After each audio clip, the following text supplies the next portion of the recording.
Hey, writing superstars, how are you? I hope you're having an awesome day. As you can tell, I sound still a little funny. I'm feeling almost human again. Thank you so much for coming on. Thank you for watching the replay on this awesome day. I know that it's the weekend, so I hope I didn't realize my voice sounded so funny because I haven't talked at all today. So I hope you're having an awesome day. I am definitely choosing to have an awesome day. I just jumped out of the shower and I did not want the day to end without fulfilling my promise of going live every day for 30 days. Today's day 4. And hopefully you watched yesterday. If you haven't, I don't know what you're waiting for. You definitely have to go watch. We're talking about the mastermind that I was a part of. That was my second real training, business training, if you will, when I started my business. And the funny thing is, when you go back in time, I'm like, that was not the first time that I had a business. I remember when I used to be a fashion designer, I had my own line or tried to have my own line. Went to a program, if you will, a 1-year program with a designer. And it was amazing. And there were so many things I did not know and many things that I tried to do. So this is not my first rodeo. I've been at this for a while. I always known that I wanted to do something else other than sitting in an office all day long.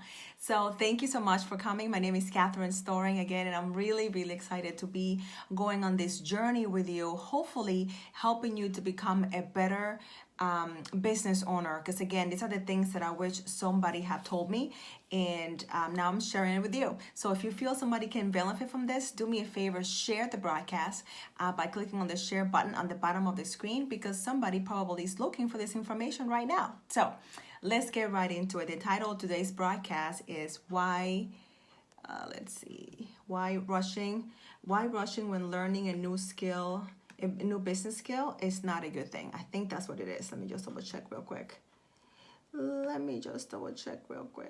Get rid of this.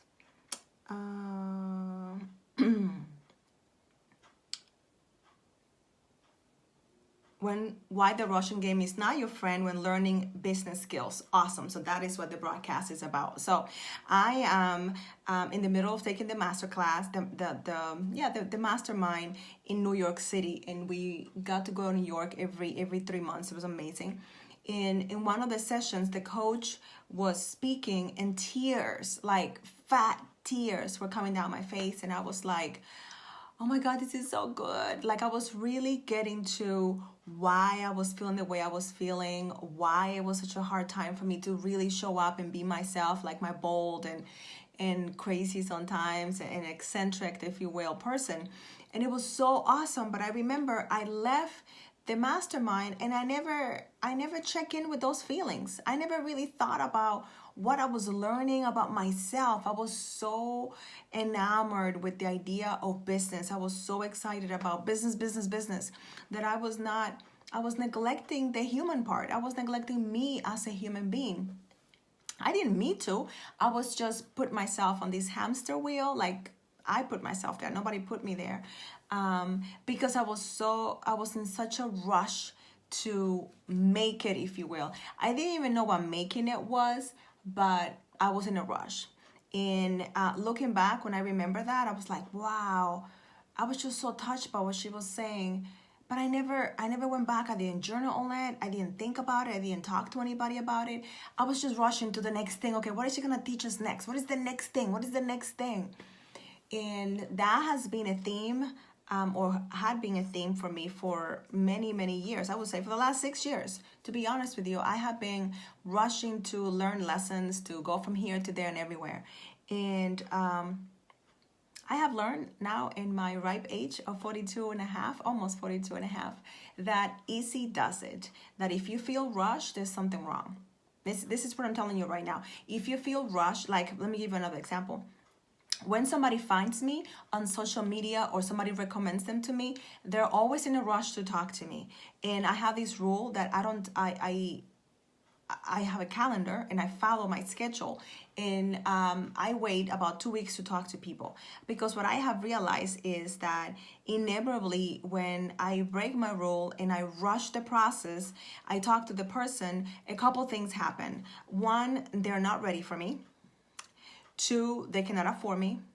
3, they don't have a full understanding of what it's like to work on a business, how to work on themselves, and they don't even know what they want.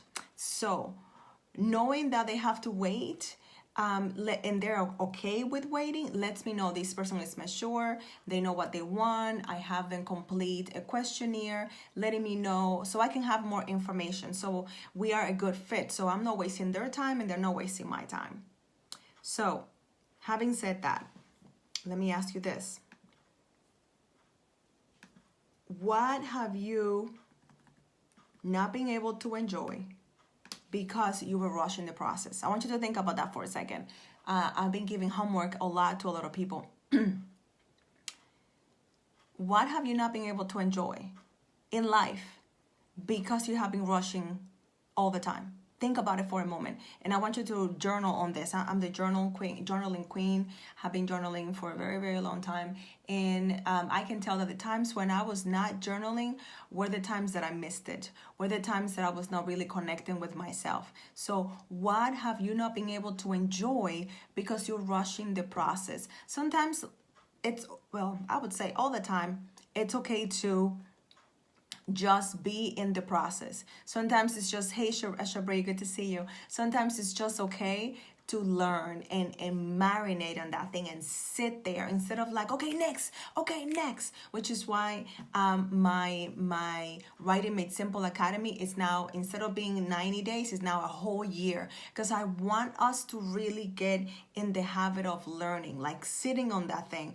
I'm a creative person, and before, when I used to rush me to try to get something against a clock, it was never good. I felt rushed. I did not do a good job. I was not my creative self. So now I know better. I don't put myself on a clock anymore. I give myself enough time to be creative, to think before I start. Now I get why artists, painters, all of those people take their sweet time to create, because you have to be in the right mindset. You have to be at the right place in your mind and in your heart to be able to create. So this is my encouragement for today, okay? Ask yourself this question: what have I not been able to enjoy because I've been rushing? And how do I stop the clock? You don't have to know the answer. Just ask yourself that question. How do I stop the clock? Because I'm telling you, most of the time, it's a self-imposed timeline. I was talking to a friend yesterday, and she was like, and I gotta do this, and I gotta do that. And I'm like, oh, breathe. In and out. You don't have to do it at that time. You can take your time. Yeah, but I say, yeah, but what? You don't have to. You don't have to. You can just be. You can reassess. I sent an email today to someone and said, I would like to have this back by such and such day. Can you do it? And I gave them a generous time that met my deadline and gave me some cushion. But I gave them a chance to say yes or no. Give yourself the same. Give yourself the same courtesy. Can I complete that within that time? Will that meet my goals? Would that honor the person that I'm trying to become? Would I honor my process? Will that honor what I'm trying to represent in the world and for myself? So that's right, Shabri. Sometimes you just have to ride the wave, and if you fall on your face, so you fell on your face. You get the sand off your nose and of your underwear and everything, and you laugh it off. It's happened to me many times. And then you go back again, and you take your time, or you sit and then go back later, or not go back at all. Although I highly encourage you. This hair has been bugging me. There we go. I highly encourage you to go back and try. That's what I would do. Ask yourself, what have I not enjoyed before because of my rushing? And how do I stop the clock? If you ask the question, you're going to realize, oh, okay, wow. Okay, good. I could do that. Does that make sense? I hope that makes sense. This is day 4 of my business expose, if you will. For the next 30 days, I'll be sharing with you my journey for the last 6 years of how I have done many things the wrong way, a few things the right way, and how I got here. I promise you that I am unveiling everything, because I believe that this would have been very helpful to me if somebody had done it. All right. Thank you so much for watching. Remember, I'm always and forever rooting for you, and I will see you super duper soon.